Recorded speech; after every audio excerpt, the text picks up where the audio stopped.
6 കളിയിൽ 6 ജയിക്കുന്നു, 18 പോയിന്റോടെ ലീഗിൽ 1-ാം സ്ഥാനത്തേക്ക് എത്തുന്നു. സാബിയുടെ ടാക്ടിക്സ് ഒലക്കട മൂടാണ്. നീയൊക്കെ തുള്ളിച്ചാടി പോയപ്പോഴേ എനിക്ക് തോന്നിയിരുന്നു ഇത് പോക്ക് തന്നെ. അത്ലറ്റിക്കോ മാഡ്രിഡുമായിട്ട് ആദ്യ പകുതി കൊള്ളായിരുന്നു, 2-2 സമനില സെറ്റായിരുന്നു. രണ്ടാം പകുതിയിൽ ആ ഒരു മിൽറ്റാവോയ്ക്ക് ഇഞ്ചുറി പറ്റുന്നു. അതിനുശേഷം റാമോസ് ഉണ്ടല്ലോ, പുതിയ റാമോസ് ഇറക്കുന്നു. കട അവിടെ കട തകർന്ന് തരിപ്പണമായിപ്പോയി എന്ന് പറയാം. അതായത് സെക്കൻഡ് ഹാഫിൽ അസെൻസിയെ കൊണ്ടുവരുന്ന, അതിനുശേഷം അങ്ങ് ഡിഫൻസ് എന്ന് പറയുന്ന സാധനം ഇല്ല.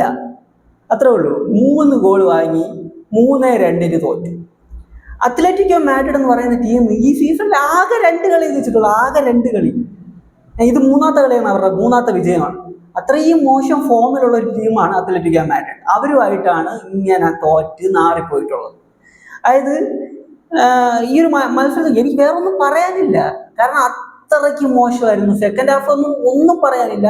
ഫസ്റ്റ് ഹാഫ് ഒക്കെ ഓക്കെ ആയിരുന്നു, സെക്കൻഡ് ഹാഫിൽ ഒന്നുമില്ല എന്നാണ് എനിക്ക് പറയേണ്ടി വരും. അതുപോലത്തെ ഒരു അവസ്ഥയാണ്. അതായത് 2 കളി മാത്രം ജയിച്ച ഒരു ടീമുമെതിരെ നിങ്ങളൊന്ന് ആലോചിച്ച് നോക്കിക്കാൻ, ബാഴ്സയ്ക്കെതിരെ വല്ല ആയിരുന്നെങ്കിൽ കാണായിരുന്നു. അതായത് അടിച്ചു തന്നേനെ അവര് എട്ടണം. ആ ഒരു രീതിയിലാണ് കളിച്ചിട്ടുള്ളത്.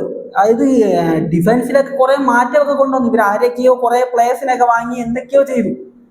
ഒരു മാറ്റമില്ല, പഴയ പടി തന്നെ ഇരിക്കുന്നത്.